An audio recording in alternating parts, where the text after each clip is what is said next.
आपण ऐकत आहात फील माय लव्ह या कथेचा पुढचा भाग सुरू करण्याआधी प्लीज माझ्या चॅनलला सबस्क्राईब करून घ्या आणि आधीचे पाठ ऐकले असल्याची खात्री करून घ्या. चला सुरुवात करतेय फील माय लव्ह या कथेचा भाग 19.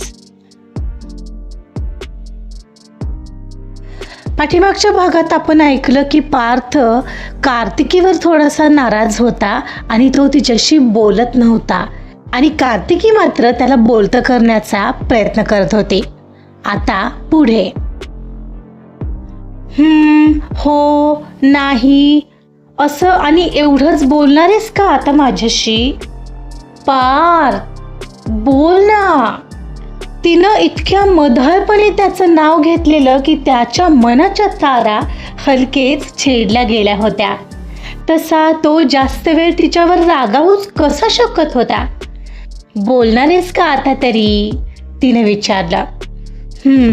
बोलतोय. कुठे बोलतोयस तू? मीच एकटी बोलते कधीची, ती हसून म्हणाली आणि आता मात्र त्याच्या चेहऱ्यावरही हसू उमटलं. बरं तू टिफिन घेऊन आली आहेस का? जेवायचं असेल तर जेवून घे, माझंही आत्ताच जेवण येईल. अरे मग सोबतच बसूया ना, ती म्हणाली. ओके ठीक आहे. त्याने तिच्याकडे पाहिलं. ती मधूनच त्याच्याकडे पाहत हसत होती, मध्येच मोबाईलमध्ये पाहून काही करत होती. तिचं असं आजूबाजूला असणं खरं तर त्याला अतिशय सुखावून जात होतं. हे असंच कायम राहील तर खऱ्या अर्थाने परिपूर्ण आयुष्य म्हणता येईल. पण नियती तिला माझ्यापासून दूर तर नाही ना घेऊन जाणार. तिचं असं सोबत असणं मलाही तर हवंय, पण तेही कायमचं असावं एवढीच माझी इच्छा आहे. का असं वाटतंय की एखादी टांगती तलवार डोक्यावर लटकते? का असं वाटतंय की तिला काहीतरी माझ्यापासून दूर घेऊन जाईल? ती अशीच सोबत राहिली तर मला तिची सवय लागेल आणि मग मात्र माझ्यासाठी तिला गमावणं अवघड होऊन जाईल. मी माझ्या मनाला नेमकं कसं तयार करू मला समजेना झालंय. हे अनिश्चिततेचे खेळ नसते तर किती बरं झालं असतं. एक क्षणाला ती जवळ येते असं भासत असतं आणि दुसऱ्याच क्षणाला ती दूर जाते आहे असं वाटत राहतं. या अश्विनला पण आत्ताच का यायचं होतं कुठून? काहीतरी नक्कीच त्याचा प्लॅन असणार आहे. त्याची सगळी माहिती काढावी लागेल असंच दिसतंय. ती काढायला मला आधी इथून बाहेर पडणंही गरजेचं आहे आणि नेमकं तेच तर शक्य नाही आहे. आता या क्षणाला पुरता अडकलोय मी, तो विचारात हरवलेला. आणि तो इतका वेळ काहीच बोलत नाहीये पाहून कार्तिकी त्याला म्हणाली. आता तुझ्या मनात नक्की काय चाललंय? मला खरंच काही कळत नाहीये. हे असं बोलणार आहेस का तू माझ्याशी? ती फोन साईडला ठेवून म्हणाली. लंच आलंय, जेवून घ्या. हॉस्पिटलमधला कर्मचारी त्याचं लंच घेऊन आलेला. त्याने बाहेरूनच आवाज दिलेला. दोघांनीही सोबत डोअरकडे पाहिलं. तिने पटकन जाऊन लंच कलेक्ट केलं आणि त्याला सर्व करू लागली. तिचं त्याच्यासाठी स्वतःहून असं काहीतरी करणं चालू होतं आणि तिला ते करताना पाहून एक बाजूला त्याला आतून खूप छान वाटत होतं. ती पूर्णतः अजूनही आपली नाहीये या विचारानेही त्याला अस्वस्थ वाटत होतं. आता कसलाही नकारात्मक विचार करायचा नाहीयेस हा. जेवण कर बरं नीट. आणि प्लीज बरं व्हायचंय हा माझ्यासाठी, तू आंटी आणि पूजासाठीही. मी तुझ्यासाठी रोज भेटायला येणार आहे ऑफिस झाल्यावर. आज मारली दांडी पण उद्या शक्य नाहीये, उद्या जावंच लागेल. तिनं त्याला जेवण सर्व करून दिलं आणि मग स्वतःचा टिफिन काढू लागली. म्हणजे उद्या ती यावेळेस नसणार या विचाराने तो थोडासा हिरमुसला.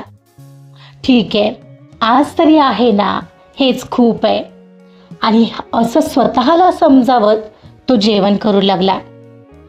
कार्तिकी आज सायंकाळ होईपर्यंत त्याच्या सोबतच होती.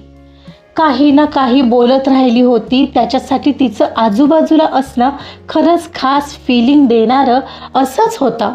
पण ती उद्या नसणार हे मात्र तितक्याच प्रकर्षाने त्याला एक्सेप्ट करायला अवघड जात होतं. आणि अखेर तिची निघण्याची वेळ आली तसं त्याला अस्वस्थ वाटू लागलं. चल येऊ आता, ती पर्स उचलून म्हणाली. तो मान हलवत नाखुशीने तरीही हसून म्हणाला. ती निघाली आहे तर तिला एकदा तरी जवळ घ्यावं असं मनात येत होतं, पण कोणत्या अधिकाराने तिला असं म्हणणार होता तो, त्याला मात्र काही समजत नव्हतं. ती निघणार त्यामुळे तो अस्वस्थ झालाय हे मात्र तिला आपोआपच कळलं. कार्तिकी, उद्या कधी येशील?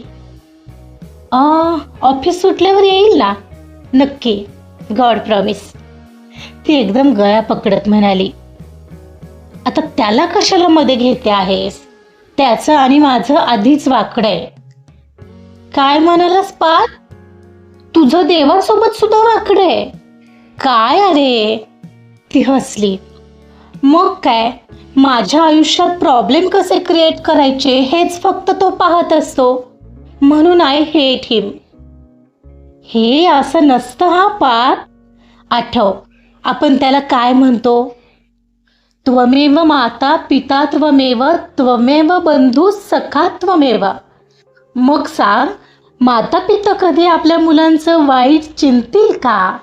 बंधू आणि मित्र कधी आपल्या भाऊ आणि मित्राला पाण्यात पाहतील का? एखादी गोष्ट मनासारखी घडली नाही की आपण त्याला दोष लावतो, पण हे चूक आहे हा. हो का? मग मी काय कोणाचं वाईट केलंय? माझ्या बाबतीतच असं का घडतंय? आहे याचं उत्तर तुझ्याकडे? तो थोडा भावूक होत म्हणाला. नाहीये याचं उत्तर माझ्याकडे पार, पण मला एवढं माहितीये, तुझ्यासारख्या मुलाला तो कधीच एकटा सोडणार नाहीये. का माहितीये? जे आधी दुसऱ्यांचा विचार करतात ना, त्यांना सर्वात आधी मदत करतो तो. आता ती मदत कधी कधी दिसत नसेलही, पण याचा अर्थ तो मदत करतच नाही असं नाही ना. ती त्याला सांगत होती, पण बहुधा त्याचं समाधान झालं नव्हतं. उशीला टेकून बसलेला तो खाली पाहत होता. तिला मात्र वेगळीच शंका आली. पार्थ, काय झालं तुला अचानक? ती त्याच्या जवळ जाऊन बसत म्हणाली, आणि तिनं त्याचा चेहरा स्वतःच्या बाजूने वळवला. त्याच्या डोळ्यात आत्ता पाणी होतं. तिला ते पाहून फारच कसंसं झालं. तिनं पटकन त्याच्या गळ्यात हात घालून त्याला जवळ घेतलं आणि त्याच्या केसात हात फिरवला आणि त्याला नॉर्मल करू लागली. यावेळेला मात्र तो स्वतःला थांबवूच शकला नाही. तिच्या कमरेला वेढा घालत तिला आणखीन जवळ ओढत त्याने घट्ट मिठी मारली. प्लीज कार्तिकी, नको ना मला सोडून जाऊस. तू मला हवी आहेस माझ्या आयुष्यात, कायमची. तू सोबत असलीस ना की मला काय फील होतं तुला नाही समजणार. त्याची ती घट्ट होत जाणारी मिठी आणि त्याचं ते हृदयस्पर्शी बोलणं, तिच्याही संपूर्ण अंगावर रोमांच फुलले. पार, हा काय वेडेपणा आहे? लहान आहेस का तू? ती बाजूला होत त्याच्या डोळ्यातलं पाणी पुसत म्हणाली. मी आहे ना पार तुझ्यासोबत. आता फक्त घरी चालले मी. उद्या येणारे पुन्हा भेटायला. तू बरा झाल्याशिवाय कुठेही जाणार नाहीये मी. तू एकटा का समजतोय स्वतःला? तसंही आज मी इथं कशी आले सांग बरं? कशी? हो, तू कशी आलीस इथं? बरोबर इथंच या रूममध्ये. तेच तर, मी माझ्या काकूला भेटायला आले होते, जिला लास्ट स्टेजचा पोटाचा कॅन्सर आहे. ओ, सो सॅड. मग काका काकूला भेटून बाहेर पडताना मला ती कार्तिकी दिसली. मला पहिल्यांदा वाटलं खरं तर तिचे कोणीतरी रिलेटिव्ह ॲडमिट आहेत की काय, म्हणून मी तिच्या मागे मागे आले तर माझ्या समोर तुला शोधत मी अगदी तुझ्या घरी जाऊन आले होते माहितीये, पण तिथेही भेटला नाहीस तू मला. आणि मग इथं भेटलास. मग आता सांग, हा योगायोग कोणी घडवला? मला नाही माहीत कोणी घडवला, तो तटस्थपणे म्हणाला. नाही हा पार्थ, यावर माझा पूर्ण विश्वास आहे. तो बरोबर त्या ठिकाणी त्या त्या व्यक्तीला मदत पाठवतो ज्याला नेमकी गरज असते. एक अज्ञात शक्ती म्हणजेच ईश्वर, माझे आवडते भगवान शिव, त्यांनीच हे घडवून आणलंय. आणि आता तेच तुलाही पूर्ण बरे करणार सुद्धा आहेत. बघच तू. ती अगदी विश्वासाने म्हणत होती. तुझा हा विश्वास कायम राहो हीच सदिच्छा करेन मी, तो निराशपणे म्हणाला. असं का रे बोलत असतोस तू? मग या सगळ्यात त्यांनी मला पाडलंच कशाला? मला झालंच नसतं असं काही तर मी हॉस्पिटलमध्ये आलो असतो का? घरच्यांशी खोटं बोललो असतो का? का ऑफिसमधून सुट्टी घ्यावी लागली असती? ते एवढ्यावरच नाही थांबले, त्यांनी तुलाही माझ्या आयुष्यात पाठवलं तर पाठवलं. आधी तुझं लग्न झालेलं, पण नंतर भेटतेस तेव्हा तुझा नवरा या जगात नसतो. अन नेमकी तू माझी होणार असते त्याच वेळी बरोबर तो कुठून तरी माघारी येतो. का का हे सगळे योगायोग माझ्याच आयुष्यात घडत आहेत? का ते मी सांगतो तुला, कारण मी त्याला आवडत नाही. त्याच्या या बोलण्यावर तिने डोक्यावर हात मारला आणि मोठ्याने हसू लागली. आता तू निगेटिव्ह बोलतोयस पार्थ. अरे आपल्या मुलांचा आई वडील कधी द्वेष करतात का पार्थ? मग ईश्वराला आपण माता पिता मानत असू तर आपल्या पृथ्वी तलावरची सगळी त्याची मुलंच आहोत ना आपण. मग ते असे का वागतील कोणा स्पेसिफिक व्यक्तीसोबत? कधी आपली आई आपलं वाईट चिंते का पार्थ? आई बाबा कधी वाईट चिंतत नाहीत, पण तो मात्र माझ्याबाबत नेहमी असाच वागतो. अरे कदाचित यातही काही वेगळं ठरलेलं असेल, मे बी आपल्याला माहिती नसेल. जाऊ दे, यावर कधीही आपलं एकमत होऊ शकणार नाहीये कार्तिकी. तू जा, तुला वेळ होत असेल. हो जाणारच आहे. आता हकलणार आहेस का मला? अगं लेट होईल म्हणून बोलतोय तुला, तो शांतपणे म्हणाला. ती त्याला क्षणभर एकटक पाहत राहिलेली. काय झालं, अशी का पाहत आहेस? तो तिच्या अशा पाहण्याने जडावलेला त्याचा श्वास रोखून बोलला. का? काय एवढं चांगलं आहेस तू पार्थ? आणि आधी का नाही भेटलास? आधी तर तू भेटली नाहीस. तो खाली पाहत कोंडलेला श्वास मोकळा करत म्हणाला. बर चल, मी निघते, बाय. बाय. तो तिच्याकडे पाहून लगेचच खाली पाहत बोलला. तिनं मात्र पटकन त्याच्या जवळ जात त्याच्या गालावर ओठ टेकवले. Take care. ती त्याच्या कानाजवळ पुटपुटली आणि क्षणार्धात उठून डोअरपर्यंत गेली. तिच्या मौसूद ओठांचा गालाला झालेला स्पर्श त्याच्या शरीरभर एक वेगळाच शहारा उमटून गेलेला. समोर तिच्याकडे लक्ष गेलं तर दरवाजातून ती डोळे मिचकावत बाय असं म्हणत होती. पुढच्या क्षणाला डोळ्यांसमोरून ती गायब झाली. पण तिचा सकाळपासून त्याच्या आजूबाजूला असणारा वावर आणि मघाचं गालावर किस करणं अजूनही आठवून त्याच्या हृदयात गोड कळ उमटत होती आणि तिला पुन्हा उद्या भेटण्याची आस मनात जागवत होती. पार्थ बिचारा कसा झालाय? त्याचे खोल गेलेले डोळे आणि डोळ्यांभोवती आलेली काळी वर्तुळं पाहवत नव्हतं बिचाऱ्याला. सतत हसणारा, मध्येच काही बाही बोलून फ्लर्ट करण्याचा प्रयत्न करणारा पार्थ हा तो वाटतच नव्हता. त्याच्या डोळ्यात ती चमक नव्हती. काय हालत झाली आहे त्याची परमेश्वरा.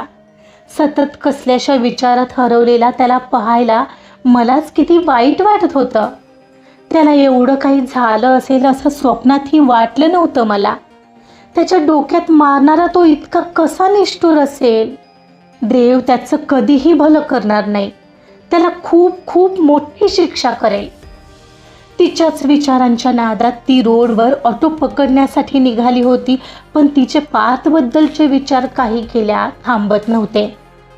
तिथे त्याला जगण्याचा उत्साह देऊन आले खरी मी, पण त्याला काही झालं तर? नाही, तो बरा व्हायलाच हवा. त्याच्या आई आणि बहिणीसाठी तो खरंच खूप चांगला मुलगा आहे. त्याला असं पाहवत नाहीये. पार्थला काही होता कामा नये. मी त्याला काही नाही होऊ देणार. अश्विनला नाही वाचवू शकले, पण पार्थला वाचवायचा हा चान्स मी नाही सोडणार. त्याच्यासोबत कोणी नाही तिथं. खूप वाईट वाटत होतं त्याला सोडून यायला, पण माझाही नाईलाज झालाय. मम्मींना पार्थबद्दल कल्पना देऊ काय, म्हणजे मला त्याच्यासोबत थांबता येईल.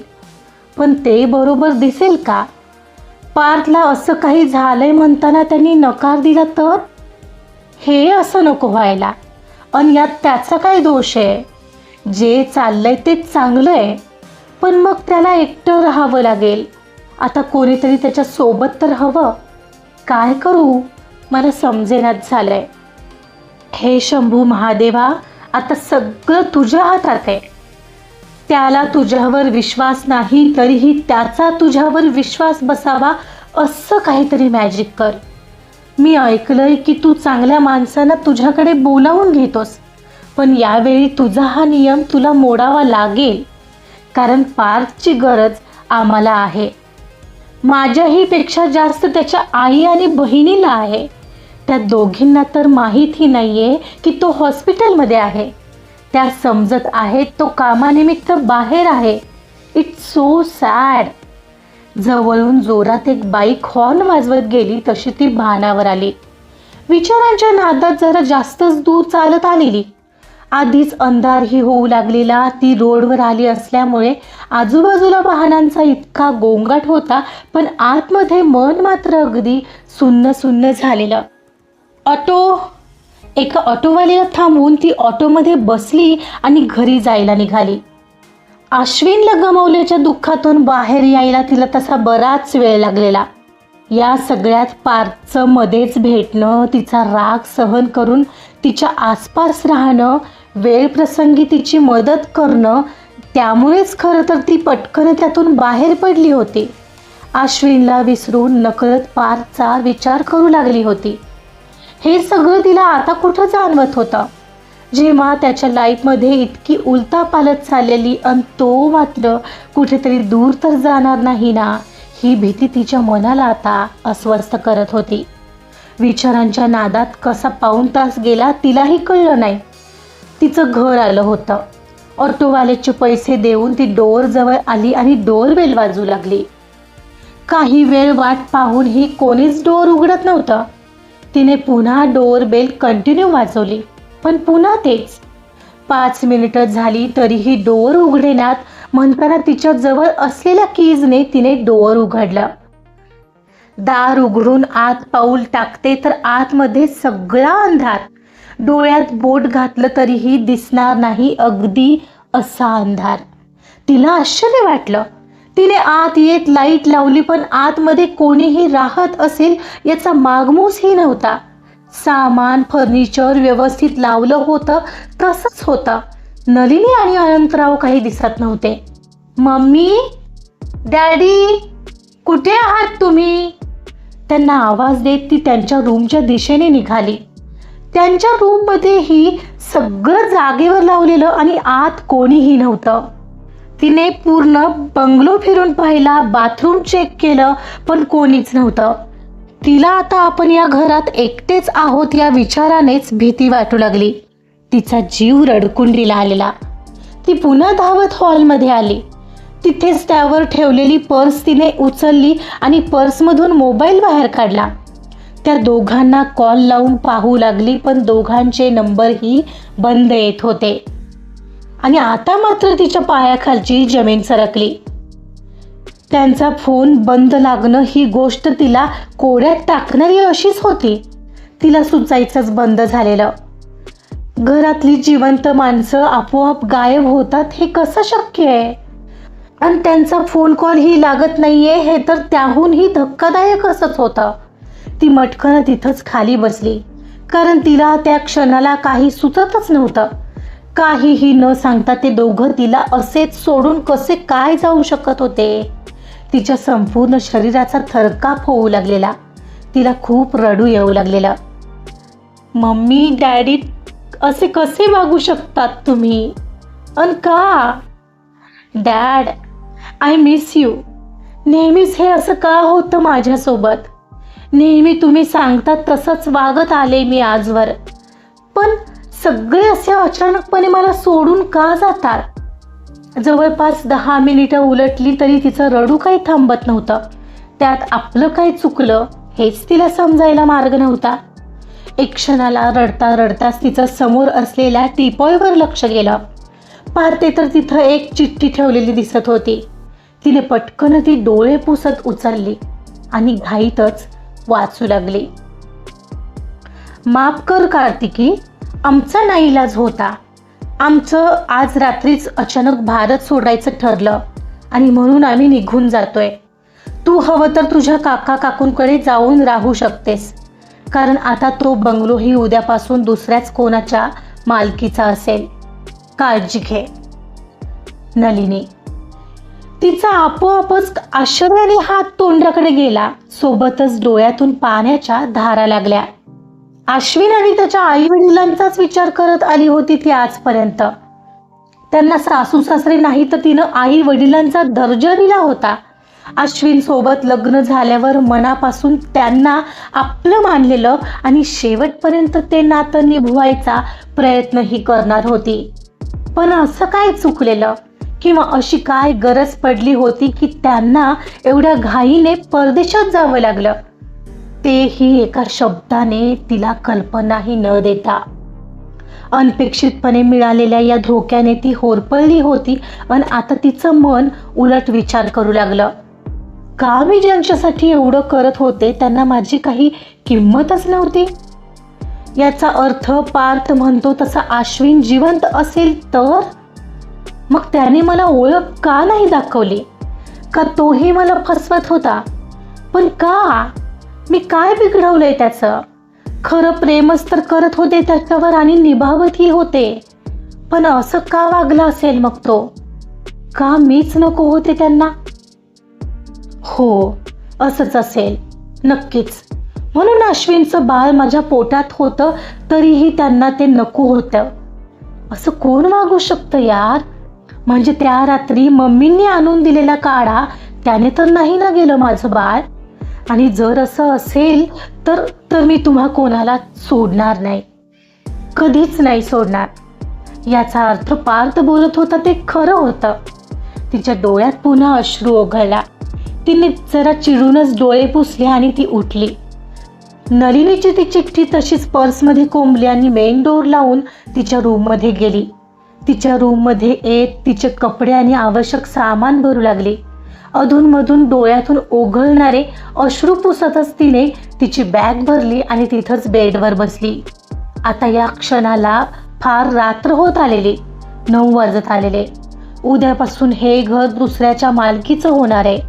आता जाऊन जाणार कुठं?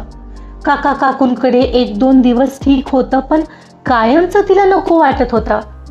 कडवट हसतच तिने स्वतःला बेडवर झोकून दिलं. यार, असं जगण्यापेक्षा मरण काय वाईट आहे? तेवढा क्षणभर तिच्या मनात नको तो विचार येऊन गेला. हो, आला आणि निघूनही गेला. आणि पुढच्या क्षणाला तिला पार्थ आठवला.